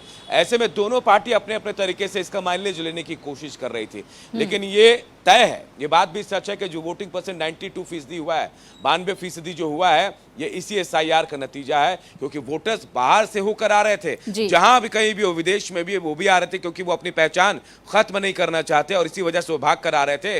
और कई लोगों से बातचीत हुई, उन्होंने कहा कि हम इस बार वोट देने इसलिए आए क्योंकि उनका नाम नहीं कट जाए। कई ऐसे वोटर्स हैं जो बिहार से, झारखंड से, पश्चिम बंगाल में रहते हैं, जो यहाँ भी वोट करते थे, उन्होंने कहा कि भाई हमने तो अपने प्रदेश में करा लिया है, यानी वो इस बार यहाँ वोटर्स नहीं दे रहे। लेकिन इस बार वोटिंग पैटर्न जरूर बदला है, क्योंकि कई ऐसे मुस्लिम्स हैं जिनसे हमारी बात हुई, उन्होंने कहा ऐसा नहीं है कि हम बीजेपी को वोट नहीं देंगे, हम बीजेपी को वोट दे रहे हैं, लेकिन अंदर खाने अंडर करंट तो है। ये अंडर करंट आज 1 बजे के बाद पूरी तरह से क्लियर हो जाएगा। स्वाति, बिल्कुल, आपकी मौजूदगी तो जरूर है पश्चिम बंगाल में अनूप, लेकिन आप बाकी राज्यों से भी भली भांति वाकिफ हैं। अभी हम असम की तस्वीरें भी दर्शकों को दिखा रहे थे, जहां पर मुख्यमंत्री आवास के बाहर की तस्वीरें सामने निकल कर आ रही थी। वहां पर सन्नाटा पसरा हुआ है। क्या आश्वासन है मुख्यमंत्री हेमंता बिस्वा शर्मा को कि एक बार फिर से वो सत्ता में आ रहे हैं? 126 सीटों पर चुनाव हुए और आज जो है मतगणना का दिन है। क्या वहां पर सियासी समीकरण देखने को मिल सकता है?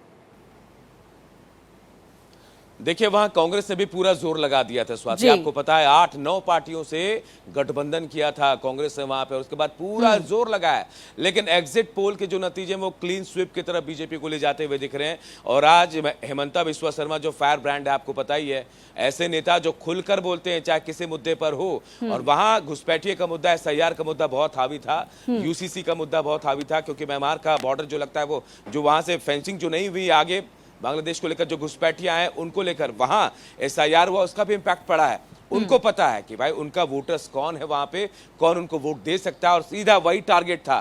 बाकी जगहों से तो अलग था असम का मुद्दा, और असम में तो बिल्कुल तस्वीर थोड़ी साफ होती नजर आ रही। अब ये कयास है कि शायद वहां से हेमंता बिस्वा शर्मा या फिर बीजेपी क्लीन स्वीप करेगी, लेकिन थोड़ा इंतजार करते हैं, हो सकता है कहीं कुछ भी थोड़ी बहुत इधर उधर हो तो उसको मैनेज करने की कोशिश की जाएगी। बिल्कुल बिल्कुल मैनेज करने की कोशिश की जाएगी। और कहीं ना कहीं देखिए, ये जो नतीजे हैं ये पूरे पूर्वोत्तर को इम्पैक्ट करने वाले हैं, चाहे आप बंगाल की बात करें चाहे आप असम की बात करें। ये नतीजे जब आएंगे तो ये नॉर्थ ईस्ट की राजनीति को भी डिफाइन करेंगे कि अब नॉर्थ ईस्ट की राजनीति किस दिशा में जा रही है। देखिए, पूर्वोत्तर में कई राज्य ऐसे थे जहां बीजेपी की सरकार बन चुकी थी। हाँ, कई राज्यों में अभी नहीं है सरकार, लेकिन बीजेपी ने सरकार बनाई। लेकिन पश्चिम बंगाल बहुत महत्वपूर्ण हो जाता है नीतीश, क्योंकि आप समझिए आज तक बीजेपी की सरकार ये नहीं बन पाई। यहाँ पे बीजेपी का जब गठन हुआ 1982 के बाद पहली बार चुनाव लड़ा बीजेपी ने वहां से, लेकिन 34 साल लग गए बीजेपी को पश्चिम बंगाल में खाता खोलने में। 2016 आपको याद होगा, 3 सीटें 10% वोट के साथ यहां खाता खुला था, मतलब 34 साल का लंबा अंतराल। उसके बाद देखिए 2021 का चुनाव होता, 77 सीटें, 38% वोटिंग, और इस बार ये आंकड़े बढ़ जाएंगे ऐसा कहा जा रहा है। पूर्वोत्तर से उम्मीद बहुत ज्यादा, लेकिन पश्चिम बंगाल इकलौता ऐसा प्रदेश पूर्वोत्तर का जहां बीजेपी का आज तक बीजेपी सरकार नहीं बना पाई। और यही वजह है कि पूरा एड़ी चूटी का जोर बीजेपी ने लगाया हुआ है कि किसी भी तरीके से हमें पश्चिम बंगाल में सरकार बनानी है। बिल्कुल, अनूप बने रहिए। इस बीच लगातार बड़ी जानकारियां आ रही हैं, वो भी हम दर्शकों तक पहुंचा देते हैं। इस वक्त की बड़ी खबर सामने निकल कर आ रही है आपकी टीवी स्क्रीन पर। ये बड़ी खबर आपको बता दें, जहां चुनावों को लेकर, वोट, यहां पर मतगणना को लेकर तस्वीरें सामने आ रही है। तो इस बीच भवानीपुर में काउंटिंग से पहले हंगामा, जो हमने आपको जानकारी दी, टीएमसी और बीजेपी कार्यकर्ताओं में झड़प देखने को मिली और एजेंट्स की एंट्री को लेकर यह हंगामा हुआ है। बिल्कुल, देखिए ये साफ किया गया था कि सबसे पहले जो चुनाव अधिकारी हैं वो अंदर एंटर करेंगे, उसके बाद कोई और एंटर करेगा। लेकिन इसी को लेकर अब यहाँ पर बीजेपी और टीएमसी के कार्यकर्ता आमने सामने आ गए। बीजेपी तो ये साफ कह रही है कि हम बाद में अंदर जाएंगे, पहले चुनाव अधिकारियों को अंदर जाना है, अधिकारियों के जाने के बाद एजेंट्स अंदर जा सकते हैं। लेकिन शायद टीएमसी को ये बात नागवार गुजर रही है, या फिर कार्यकर्ता अति उत्साहित है, कार्यकर्ता समझ नहीं पा रहे हैं कि क्या प्रोटोकॉल फॉलो करना है, किस तरीके से नियमों का पालन किया जाना है, कैसे काउंटिंग की प्रक्रिया पूरी होनी है। क्योंकि जैसे कि अनूप ने अभी थोड़ी देर पहले जिक्र किया कि कई चीजें बदल गई हैं और कार्यकर्ताओं को भी शायद ये क्लियर नहीं है कि हमें किन प्रोसीजर्स का फॉलो करना है, किस प्रोटोकॉल का फॉलो करना है, क्या हम ले जा सकते हैं, क्या नहीं ले जा सकते, कब कौन एंट्री करेगा। शायद यही कुछ जानकारी के अभाव में शायद अवेयर नहीं है कार्यकर्ता, शायद इसलिए तस्वीर सामने आ रही है। भवानीपुर वही सीट जहां पर ममता बनर्जी पहुंची थी, स्ट्रांग रूम के बाहर पहुंची थी, और यहां पर उन्होंने कहा था कि गड़बड़ी हो रही है, अंदर कौन लोग हैं क्या है नहीं पता चल पा रहा है। और आज एक बार फिर वहीं पर हंगामे की तस्वीर सामने आ रही है। बीजेपी और टीएमसी के कार्यकर्ता आमने सामने हो गए हैं और एंट्री को लेकर कार्यकर्ता आपस में भिड़ते हुए नजर आए। जैसा कि नितिशा हम तस्वीरें देख पा रहे थे, और कुछ जो बीजेपी के कार्यकर्ता हैं वो टीएमसी कार्यकर्ताओं को लेकर ये आरोप लगा रहे थे कि आपका जो आई कार्ड है वो कहाँ है और ये जो तमाम सामान है ये आप नहीं लेके जा सकते। जिस तरह के मतलब क्योंकि हमने देखा कि सुरक्षा चाक चौबंद है और एक एक चीज की वहां पर तलाशी ली जा रही है, क्या आप ले जा सकते हैं, क्या आप नहीं ले जा सकते। बाकायदा इसको लेकर गाइडलाइंस भी जारी की गई। अनूप जिस बात का जिक्र कर रहे थे कि मोबाइल फोन तक बैन है और बहुत सारी चीजें बैन की गई है सुरक्षा के लिहाज से, और इसी को लेकर झड़प देखने को मिली। कुछ कार्यकर्ता ये कह रहे थे कि आई कार्ड भी नहीं है तो भी कैसे एंट्री कर सकते हैं। तो इस बीच क्या जानकारी आ रही है अनूप, क्या इस वक्त स्थिति शांतिपूर्ण है भवानीपुर में या अभी भी बहस हो रही है, नोकझोंक हो रही है, क्या जानकारी? देखिए एक वक्त तय किया गया है हाँ। स्वाति कि भाई इतने वक्त तक आप एजेंट्स को आ जाना है, क्योंकि देखिए पहले अधिकारी नहीं जाएंगे, कॉमन सी बात है, जाहिर सी बात है, जो सबको समझना होगा। अगर अधिकारी अंदर नहीं गए तो कोई प्रोसेस शुरू नहीं हो पाएगा। देखिए अधिकारी जाते हैं, तमाम चीजों को व्यवस्थित करते हैं, उसके बाद एजेंट्स वहां पहुंचते हैं, उन्हीं या तो विधायक प्रतिनिधि जो होता है उनके सामने ही ताला खोला जाता है। तमाम चीजें जो होती है, जो प्रोसेस होता है, जो एक QR कोड है उसका मिलान किया जाता है, उसके बाद ये प्रोसेस जो है वो शुरू होता है जी। तो उसके सामने तमाम जो लोग हैं उनके सामने, लेकिन ये शायद नहीं पता है लोगों को, बहुत सारे लोगों को नहीं पता है कि अधिकारी अगर अंदर नहीं जाएं तो फिर परेशानी होगी, एजेंट से पहले चले जाएं तो होगा काम क्या, कुछ नहीं हो सकता है। इसलिए फिलहाल वहां पे तस्वीरें थोड़ी ठीक हो गई हैं, संभाला गया है मामले को, क्योंकि वहां पे धारा 163 लगाया गया है जिसके तहत बहुत ज्यादा भीड़ भी नहीं हो सकती है।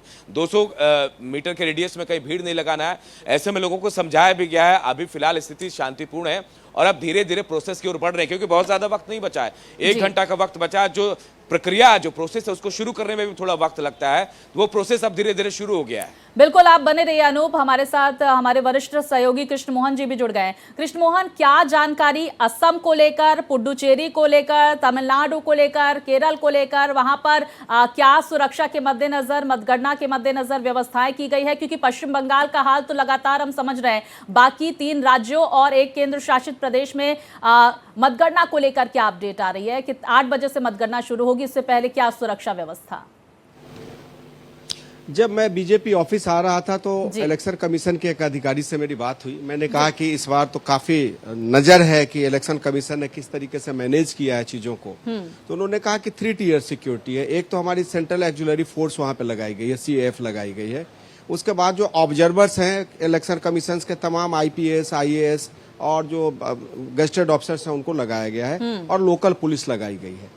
तो उन्होंने कहा कि हमारा मकसद ये नहीं है कि वहां पे किसी को टेरराइज किया जाए, हमारा मकसद ये है कि जो हमारी सरकारी प्रक्रिया है, जो काउंटिंग की प्रक्रिया, उसमें कोई बाधा ना पहुंचा पाए, ना सामने वाले को परेशानी हो, ना हारने वाले को परेशानी हो, ना जीतने वाले को परेशानी हो जी। तो इसलिए सिक्योरिटी की इस तरीके से व्यवस्था की गई है कि 200 मीटर के अंदर कोई आदमी नहीं जा सकता। अगर आपके पास पोलिंग एजेंट के तौर पे कार्ड दिया गया है, आपके पास वैलिड कार्ड है, आपके पास QR कोड है, तो आप अंदर जा सकते हैं। आपको डाटा में कहीं पे लगता है कि हमारा डाटा कम दिखाया जा रहा है, तो आप उसको फिर से मिलान करा सकते हैं। लेकिन किसी भी पक्ष को, चाहे वो जीतता हुआ पक्ष हो या हारता हुआ पक्ष हो, क्योंकि राजनीति में जब कभी भी होगा तो एक पार्टी हारेगी, एक पार्टी जीतेगी, तो दोनों को समान अधिकार दिया गया है कि आप अपनी बात वहां पे शांतिपूर्ण तरीके से कहिए, और बलवा करेंगे तो आपके साथ कानून के नियमों के तहत एक तरीके से आपको डील किया जाएगा। बिल्कुल बिल्कुल।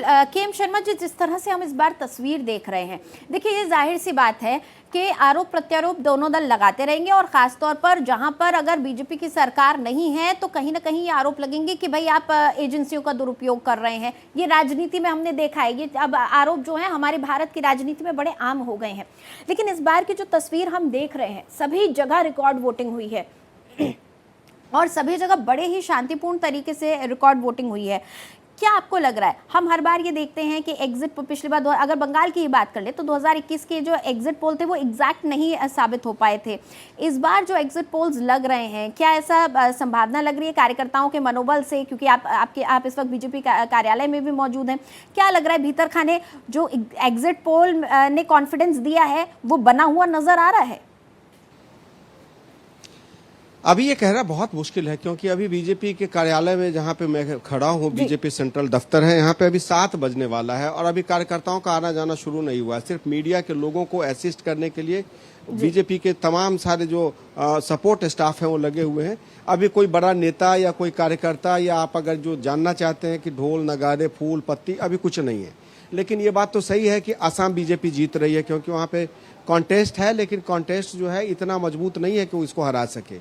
इस बार जो सबसे इम्पोर्टेंट है कि बंगाल में क्या होगा। बंगाल में भारतीय जनता पार्टी ने और ममता बनर्जी ने दोनों ने अपनी पूरी ताकत लगा दी है, और जो कोशिश की जा रही थी कि वहां पर ट्रायंगुलर फाइट होगी, तो ट्रायंगुलर फाइट इसलिए नहीं हो पाई क्योंकि कांग्रेस और वाम दल या तमाम जो छोटे छोटे फुटकर दल के लोग थे वो मिलके यूनाइटेड फ्रंट पेश नहीं कर पाए और उतनी स्ट्रेटजी के साथ काम नहीं कर पाए कि फाइट ट्रायंगुलर हो। लेकिन फाइट डायरेक्ट है, ममता बनर्जी और बीजेपी के बीच में है। तो वहां पे ये देखना बहुत इंपॉर्टेंट होगा कि परिणाम क्या होता है, और परिणाम के बारे में कुछ भी अंदाजा लगाना इसलिए थोड़ा सा उचित नहीं होगा क्योंकि अब से 2 घंटे बाद सबको पता चलना शुरू हो जाएगा। लेकिन जो आपने एक सवाल किया कि वोटिंग परसेंट 10% ज्यादा है, उसमें भी तरह तरह के दलील है। उसमें दलील ये है कि SIR में जो लोग नहीं थे, जो वोट नहीं थे, उनको हटा दिया गया, तो एक एग्जैक्ट डेटा आया तो जो उसका एग्जीक्यूट हुआ उससे ऑटोमेटिकली वो डेटा बढ़ गया और वोटिंग परसेंटेज बढ़ गए। लेकिन जो वहां पे एक दूसरे जो माइन्यूटली, बंगाल तो मैं नहीं गया हूं, लेकिन जो वहां के हमारे मित्र हैं या वहां के जो अधिकारी हैं वो ये बता रहे हैं कि महिलाओं ने बढ़ चढ़ के वोट दिया है। तो चूंकि महिला के मुख्यमंत्री है वहां पे, तो उनके पक्ष में भी वोट दे सकते हैं। दूसरी बात कि जो सरकार की योजना है, मेधावी योजना की हम 3,000 रुपए महीने का देंगे, राशन हम दे ही रहे हैं, DBT है, गैस देंगे, उसके बाद आपको 1 टाइम बेनिफिट देंगे, आपको एजुकेशन देंगे, आपको नौकरी देंगे। तो महिलाएं प्रेरणा लेती हैं। महिलाएं प्रेरणा कहाँ से ले सकती हैं? महिलाएं राजस्थान से प्रेरणा ले सकती हैं, महिलाएं मध्य प्रदेश से प्रेरणा ले सकती हैं, दिल्ली से प्रेरणा ले सकती हैं। तो ऐसा लग रहा है, जो उम्मीद है वो ये उम्मीद है कि जो वोटिंग परसेंटेज 10% के करीब ज्यादा है इस बार, वो उसका वोट परसेंटेज किधर जाता है? वो बीजेपी की तरफ जाता है कि या जो वहां पे जो सरकार है उसी के साथ में जाता है। जो सबसे बड़ी बात यह है कि प्रो इनकम्बेंसी जो है वो कभी भी लाउड नहीं होती है, लेकिन इस बार जनता वहां पे बदलाव की मांग कर रही थी। बिल्कुल, जनता बदलाव का मांग कर रही थी, इसका मतलब कि एंटी इनकम्बेंसी है। और 15 साल में एक ही चेहरा, एक ही नीति, एक ही नियत। तो थोड़ा सा ममता बनर्जी के लिए जो पिच है वो टफ है। ये कहना कि वो उस पिच पे है कि नहीं है, ये कहना मुश्किल है। लेकिन ये जरूर है कि इस बार संघर्ष जो है वो बहुत स्टिफ है। जो फैसला होगा बहुत मार्जिनली फैसला होगा, एक तरफा फैसला नहीं हो। बिल्कुल, देखिए टफ फाइट देखने को मिलेगी और हमें तस्वीरें 8 बजे के बाद धीरे धीरे निकलकर सामने आएगी। पहले रुझान और उसके बाद ये रुझान किस तरह से नतीजों में तब्दील होते हैं। कृष्ण मोहन, जरा हम समझ लेते हैं दक्षिण की राजनीति के बारे में। दक्षिण में बीजेपी की क्या स्थिति आप देख पा रहे हैं और बाकी जो क्षेत्रीय दल है उनका क्या स्टेक वहां पर नजर आ रहा है? देखिए, मैं पुडुचेरी में जाके बीच में होके आया था। मैं पुडुचेरी में जो सरकार है, जो गठबंधन है NDA की, वो NDA की गठबंधन लौटती हुई नजर आ रही है। लेकिन आमतौर पे ये देखा गया है कि जिसकी सरकार तमिलनाडु में बनती है, पुडुचेरी में भी उसी की सरकार बनती है, क्योंकि बिल्कुल सटा हुआ है। लेकिन जो ऑल्टरनेटिव पॉलिटिक्स का एक जमाना था आपके तमिलनाडु में, वो जयललिता और करुणानिधि के बाद वो खत्म हो गया, क्योंकि जयललिता भी लगातार 2 बार जीत के आई थी और ऐसा लग रहा है कि DMK को थोड़ा सा एज है। लेकिन उसमें टीवी के एक थर्ड फैक्टर है। थर्ड फैक्टर हमेशा ब्लाइंड फैक्टर होता है जी, और जो तीसरा फैक्टर है वो ब्लाइंड है। वो ब्लाइंड फैक्टर के बारे में ये पता करना बहुत मुश्किल है कि उसने किसको डेंट मारा।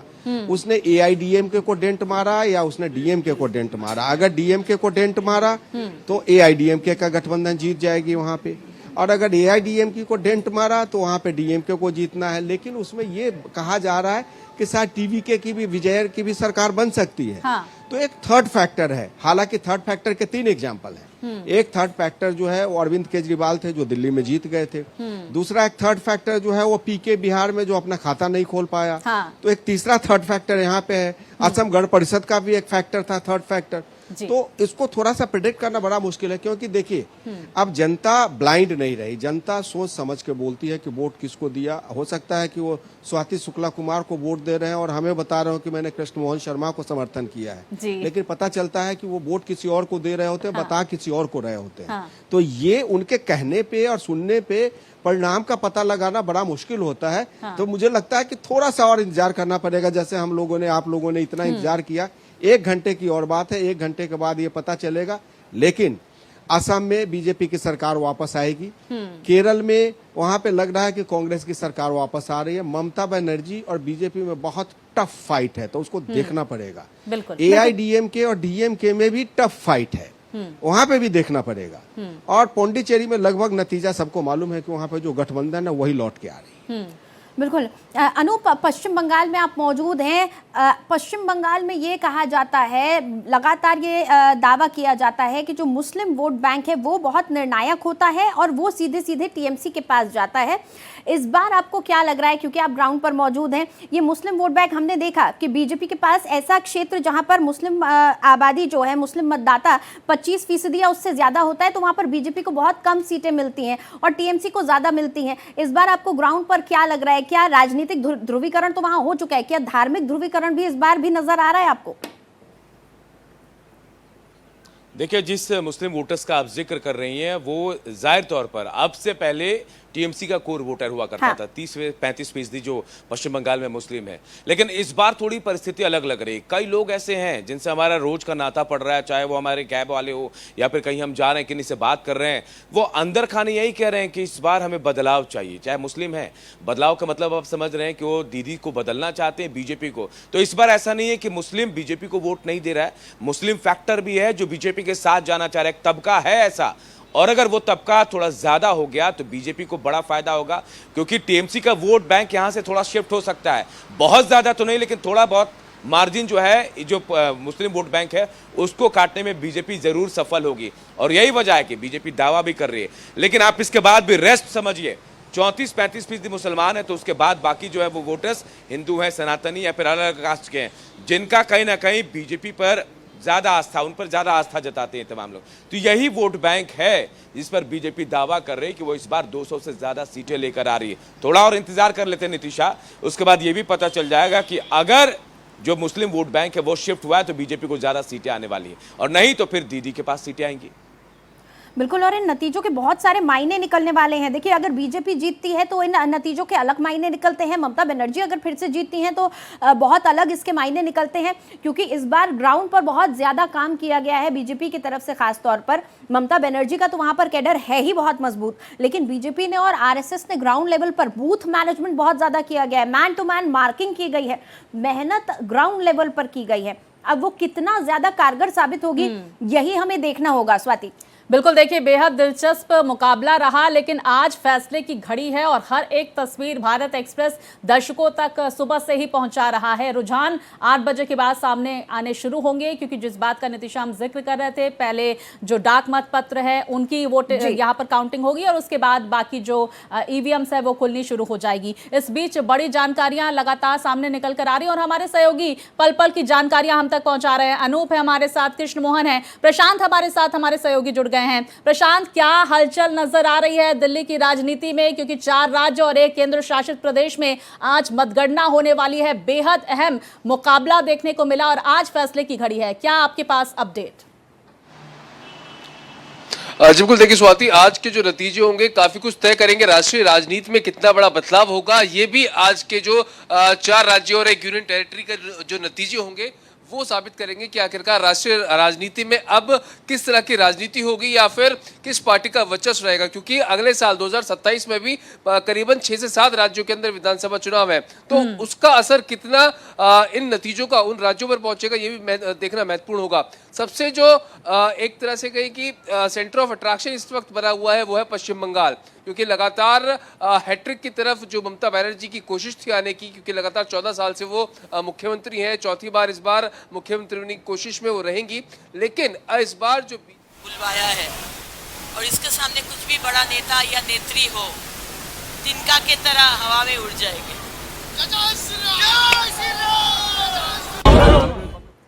तो देखिए, प्रतिक्रियाओं का दौर भी लगातार जारी है और एक दूसरे पर आरोप प्रत्यारोप का दौर भी देखा जा रहा है। इस बीच पूजन अर्चन भी जारी है, लोग अपने आराध्य को मनाने के लिए और किस तरह से उनकी बड़ी जीत हो ये सुनिश्चित करने के लिए भगवान के दर पर भी पहुंच रहे हैं, मत्था टेकते हुए नजर आ रहे हैं। पूजन अर्चन यहां पर किया जा रहा है। प्रशांत, आप अपनी बात पूरी करें, क्योंकि प्रतिक्रियाएं भी लगातार आ रही हैं, वो भी हम दर्शकों तक पहुंचा रहे हैं। बात पूरी करें प्रशांत।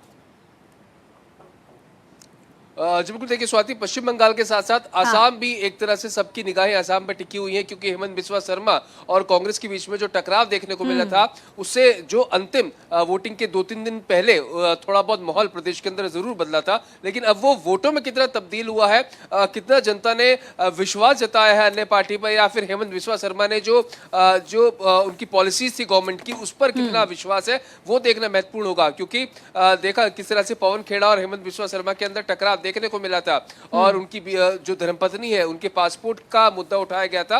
तो जो चुनाव से 2-3 दिन पहले का माहौल था, उसमें कुछ न कुछ बदलाव आसाम में देखने को मिला था। अब देखना ये महत्वपूर्ण होगा कि जनता ने उन चीजों पर कितना भरोसा किया है।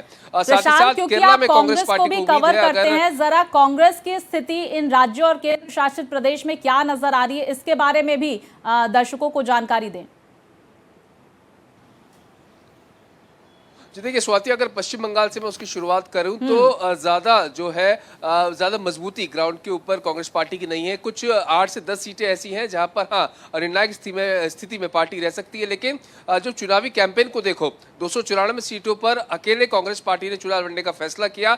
लेकिन जब परिसीमन को लेकर जो चर्चा सदन के अंदर चल रही थी, उसके अंदर जब टीएमसी और कांग्रेस साथ आए, उनकी नजदीकियां बढ़ी, तो कहीं ना कहीं जो एग्रेसिव मोड था कांग्रेस पार्टी का, वो थोड़ा नरम पड़ा, जिसके बाद फिर से एक बार अटैकिंग मोड में दोबारा कांग्रेस पार्टी आई और टीएमसी को साफ तौर पर राहुल गांधी ने निशाने पर लिया, ममता बनर्जी को निशाने पर लिया और बीजेपी के साथ तक कंपेयर कर दिया। तो यानी कि फिर से एक बार एग्रेसिव मोड में थी। लेकिन ग्राउंड की अगर बात करें तो 8 से 10 ज्यादा सीटों पर जो प्रभाव है कांग्रेस पार्टी का नजर नहीं आता। लेकिन कांग्रेस को जो सबसे ज्यादा उम्मीदें हैं, जो सूत्र बता रहे हैं कि केरला को लेकर कांग्रेस पार्टी अस्वस्थ नजर आ रही है कि इस बार यूडीएफ की सरकार बनने जा रही है। साथ ही साथ पुडुचेरी में भी पार्टी को काफी उम्मीदें हैं। लेकिन अगर आसाम की बात करें तो आसाम में हालांकि पार्टी तो मान रही है कि हम एक बड़ा मैंडेट लेकर आ रहे हैं, लेकिन जो ग्राउंड रियलिटी है उसमें कहीं ना कहीं अभी भी हेमंत बिस्वा शर्मा, जो आंकड़े भी हमने देखे हैं, जो एग्जिट पोल्स आए थे, उसमें भी हेमंत बिस्वा शर्मा कहीं ना कहीं अच्छी एक जो लीड है वो लेते हुए नजर आ रहे हैं। लेकिन पार्टी बढ़ेगी कितना ये देखना है, क्योंकि 22 सीटें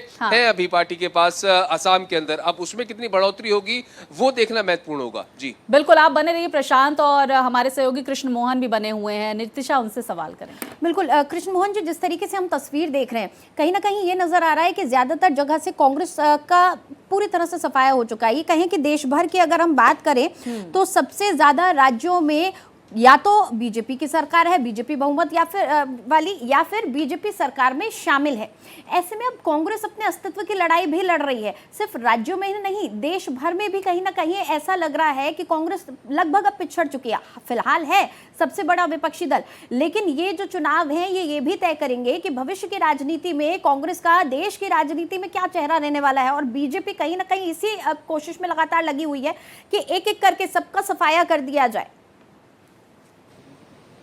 अटल बिहारी जब प्रधानमंत्री थे तो वो हमेशा कहते थे कि एक समय आएगा कि 2030 के आसपास देश में बाइपोलर पॉलिटिक्स हो जाएगी। तो बाइपोलर पॉलिटिक्स कहने का मतलब उनका ये था कि या तो एनडीए सत्ता में रहेगी या यूपीए सत्ता में रहेगी।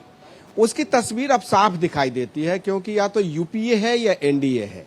अगर इस बार लड़ाई की अगर हम बात करें तो क्षेत्रीय पार्टी ममता बनर्जी अगर इस बार हार जाती है चुनाव, तो एक तरीके से बहुत बड़े रीजनल पार्टियों का सफाया हो गया।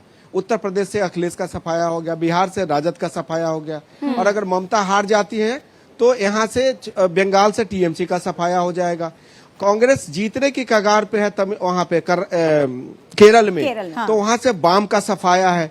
तो एक तरीके से देखिए कि फिर एक छत्र पार्टी जो राजनीतिक एक तरीके से जो क्षेत्रीय पार्टी बढ़ती है वो है डीएमके और एआईडीएमके। वहां पे दोनों जगह पे भारतीय जनता पार्टी और कांग्रेस प्रवेश कर चुकी है, क्योंकि कांग्रेस सत्ता में है और बीजेपी डीएमके के साथ मिलकर उनको सत्ता च्युत करने में लगी हुई है। तो एक तरीके से देखिए कि जो बाइपोलर पॉलिटिक्स की बात करते हैं, तो राजनीति में अरुण जेटली एक बहुत अच्छी बात कहते थे कि राजनीति में किसी भी पॉलिटिकल पार्टी या पॉलिटिशियन को राइट ऑफ नहीं करना चाहिए, पता नहीं वो कब जिंदा हो जाए।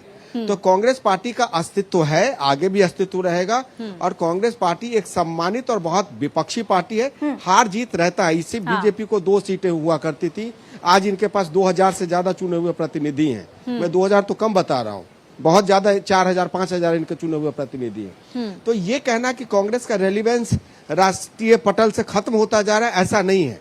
एक फेस आता है भारतीय राजनीति एक ट्रांजिशन के फेस में है। जो मैंने कहा कि अटल बिहारी वाजपेयी कहते थे कि यूपीए वर्सेस एनडीए की सरकार रहेगी पूरे देश में। देश उसी तरफ अग्रसर है कि या तो अब बीजेपी की सरकार बनेगी यानी एनडीए की सरकार बनेगी, और ये सरकार नहीं रहेगी तो यूपीए की सरकार बनेगी, यानी बाइपोलर पॉलिटिक्स का पूरे देश में समय आ गया है। उसके लिए 2030 तक का 2032 तक का इंतजार करना पड़ेगा। बिल्कुल कृष्ण मोहन, हम महिला आरक्षण संशोधन बिल का भी जिक्र कर लेते हैं। जब लोकसभा में ये गिरा उसके बाद कुछ राज्यों में जो चुनाव हुए, क्या इसका भी असर आपने देखा वैश्विक तौर पर इन चुनावों के मद्देनजर? क्योंकि हमने देखा बीजेपी पूरी तरह से इस मुद्दे पर हमलावर नजर आई, विपक्ष पर महिला विरोधी होने का आरोप लगाया गया। क्या बंगाल की राजनीति में या बाकी जो राज्य जहां पर इस बिल के गिरने के बाद जो है संशोधन बिल के बाद चुनाव हुए हैं, वहां पर क्या असर देखने को मिला? स्वाति, अगर हम बात करें तो फ्रॉयड ने अपने थ्योरी में कहा हुआ कि महिलाएं जो है ना, बहुत उनमें इंड्योरेंस बहुत होती है, तो वो अपनी भावनाओं को बहुत जल्दी व्यक्त नहीं करती हैं। अगर उनको नाराजगी भी होती है तो वो चुप हो जाती हैं और आंसू के सिसकियों के साथ वो अपना जवाब दे देती हैं। तो महिलाओं ने जाके किस तरीके से वोट किया, महिला आरक्षण के फेवर में वोट किया कि महिला आरक्षण के खिलाफ वोट किया। लेकिन महिलाएं, जिनसे पढ़ी लिखी महिलाएं हैं, उनसे मेरी बात हुई, उन्होंने कहा कि इस बिल को गिराने की क्या जरूरत थी। अगर लोगों के मन में ये बात घर कर गई है कि इस बिल को गिराने की क्या जरूरत थी, तो ममता बनर्जी साफ हो जाएगी, फिर कोई नहीं बचा पाएगा, क्योंकि वहां पे आधी आबादी है और महिलाओं ने बढ़ चढ़ के वोट दिया है। बिहार में महिलाओं ने बढ़ चढ़ के वोट दिया तो नीतीश और नरेंद्र मोदी के लिए वोट दिया। अगर महिलाओं ने बढ़ चढ़ के जहां पे वोट दिया मध्य प्रदेश में, राजस्थान में, तो उन्होंने सत्ताधारी पार्टी के लिए दिया। देखिए, उनको अगर 5 किलो राशन मिल जाता है या डीबीटी के जरिए एक गैस का पैसा मिल जाता है, तो वो पैसा कहाँ जाता है? वो महिलाओं के अपने पास रहता है। वो किस काम आता है? बच्चों के टॉफी के लिए या दूध मंगाने के लिए या चीनी मंगाने के लिए, उनके लिए एक बड़ा सपोर्ट हो जाता है। और 2000 रुपए एक साउथ परगना के महिला के लिए महीने का देना या 3 देना उनके लिए बहुत बड़ी बात है। मेरे यहाँ एक आदमी लड़का काम करता था और वो 24 साउथ परगना का था। जब उसने कहा कि भैया मेरे 1-1 हजार रुपए इकट्ठा करके रखो, और जब उसके 12,000 रुपए मेरे पास हो गए तो उसने कहा कि भैया मैं अब आपके यहाँ से काम छोड़ के जा रहा हूँ, क्योंकि मैंने 6,000 में 6 बीघा जमीन गिरवी रखी हुई है। जाके ये पैसा देके मैं जमीन छुड़ा लूंगा और मैं वहीं पे रहूंगा। और वो चला गया। तो मैं ये कहना चाहता हूँ कि अगर 6,000 में 6 बीघा जमीन कोई गिरवी रख सकता है और आज 3,000 रुपए उसको महीने की देने की बात है, तो जाहिर सी बात है कि वो जो सरकार है वो चाहेगी ऐसी सरकार कि वो सतत उसको 3,000 रुपए महीना देती रहे। बिल्कुल। प्रशांत भी हमारे साथ लगातार जुड़े हुए। प्रशांत, हम बात लगातार पश्चिम बंगाल की कर रहे हैं, लेकिन जो असम है, पुडुचेरी है, केरलम है, इन पर भी बात करना बहुत ज्यादा जरूरी है। और केरल विधानसभा चुनावों की अगर हम बात करेंगे तो एग्जिट पोल्स में सत्ता परिवर्तन के संकेत भी दिख रहे हैं। कांग्रेस के नेतृत्व वाले गठबंधन यूडीएफ को बढ़त मिलने और राज्य में सरकार बदलने की संभावनाएं जताई जा रही हैं। क्या लग रहा है कि केरल की राजनीति में बदलाव होता हुआ दिख रहा है, यहाँ पर फायदा होता हुआ दलों को दिख रहा है? किस तरीके से केरल की राजनीति दिख रही है? क्योंकि साउथ इंडिया की जो राजनीति है वो नॉर्थ इंडिया की राजनीति से बिल्कुल अलग है। वहाँ के मुद्दे अलग है, वहाँ की जनता का आप लिटरेसी रेट की बात करें वो बिल्कुल अलग है। बिल्कुल, देखिए इसमें कोई दोहरा वाली बात नहीं है। जो एग्जिट पोल्स भी आए हैं उसमें साफ तौर पर केरला के अंदर बदलाव देखने को मिल रहा है। अभी अगर मौजूदा स्थिति आप यूडीएफ के देखें तो करीब 40 से 42 का आंकड़ा यूडीएफ का है, जिसमें अकेले कांग्रेस पार्टी के पास 21 विधायक केरला में है। साथ ही साथ जो उनका सबसे बड़ा सहयोगी दल है वो IUML है, जो कि इंडिया ब्लॉक का भी एक हिस्सा है। तो यूडीएफ को एक बड़ी बढ़त यहाँ पर बताई जा रही है, क्योंकि देखिए पी विजयन एक काफ़ी लंबे समय से केरला के मुख्यमंत्री हैं, लेकिन तो एक एंटी इनकम्बेंसी का जो फैक्टर होता है वो भी कहीं ना कहीं प्रभावी ज्यादा ग्राउंड पे नजर आता है।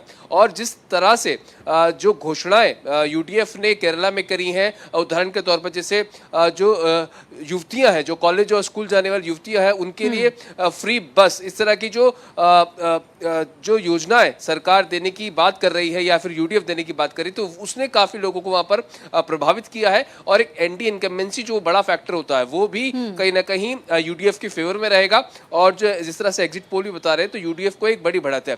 अब फिर उसके बाद सबकी निगाहें आएंगी तमिलनाडु पर। तमिलनाडु में डीएमके का और कांग्रेस का गठबंधन है, तो वहीं इस बार जो सुपरस्टार है टीवी के, उनकी पार्टी है विजया, उसको लेकर सबकी निगाहें कि आखिरकार उनका क्या रोल इस बार तमिलनाडु के चुनाव में होने वाला है, क्योंकि जो एग्जिट पोल आए हैं उसमें कहीं ना कहीं अच्छी बढ़ोतरी जो है वो टीवीके को दिखी है, और वहीं डीएमके और कांग्रेस पार्टी भी काफी दूर नहीं है।